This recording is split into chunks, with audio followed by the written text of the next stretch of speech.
नमस्ते दोस्तों, मेरा नाम दिव्या पटेल है और मेरा सिलेक्शन पीएचई विभाग में सब इंजीनियर के पद पर हुआ है, जिसका एग्ज़ाम ईएसबी द्वारा कराया गया था।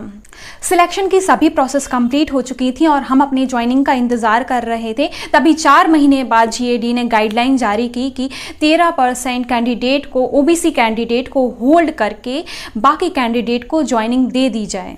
मेरा सवाल उन अधिकारियों से है जिन्होंने इस तरह की अनैतिक गाइडलाइन जारी की कि उन्होंने किस आधार पे हमको इस तरह से डिपार्टमेंट वाइज होल्ड किया है।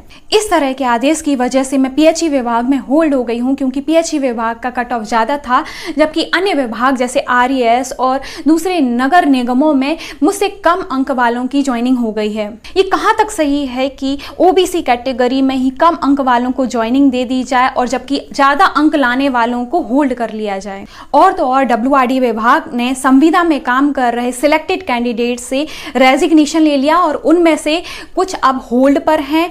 उनके पास पहले जो रोजगार था वो भी अब छीन लिया गया है। वहीं कुछ विभाग और नगर निगमों में 27% ओबीसी आरक्षण के बेसिस पे सभी कैंडिडेट्स को ज्वाइनिंग दे दी गई है। क्या ये हमारे फंडामेंटल राइट टू इक्वालिटी का हनन नहीं है कि एक ही परीक्षा में 2 अलग अलग तरह के रिजर्वेशन दे के भेदभाव किया जा रहा है सिलेक्टेड कैंडिडेट्स के साथ?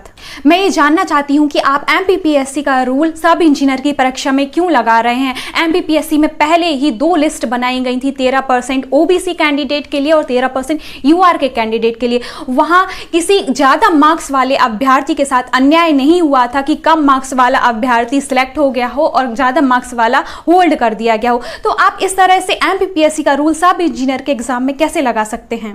अभी भी प्रशासन अन्य भर्ती परीक्षाओं की नोटिफिकेशन 27% ओबीसी रिजर्वेशन के बेसिस पे निकाल रहा है। मैं ये पूछना चाहती हूँ कि जब आप अपना पक्ष नहीं रख पा रहे हैं 27% ओबीसी आरक्षण पे नोटिफिकेशन निकालने का, तो फिर निकाल क्यों रहे हैं और उसका परिणाम हम छात्रों को भुगतना पड़ता है? क्या आपका काम सिर्फ 27% ओबीसी आरक्षण पे नोटिफिकेशन निकालने का है? क्या उस पे कोई भी पक्ष रखने का नहीं है? सरकार लाडली बहना के माध्यम से 1000 रुपये लाडली बहनों को दे रही है, लेकिन उन्हीं बहनों के बच्चों को सिलेक्शन होने के बाद भी ज्वाइनिंग नहीं दे रही है, जिससे उनका घर चलने वाला है। मेरी आपसे यही प्रार्थना है कि अगर आप तक मेरे प्रश्न पहुंच रहे हैं तो इस बात पर गौर जरूर करें और हम जैसे अभ्यर्थियों को न्याय दिलाने का कष्ट करें। धन्यवाद।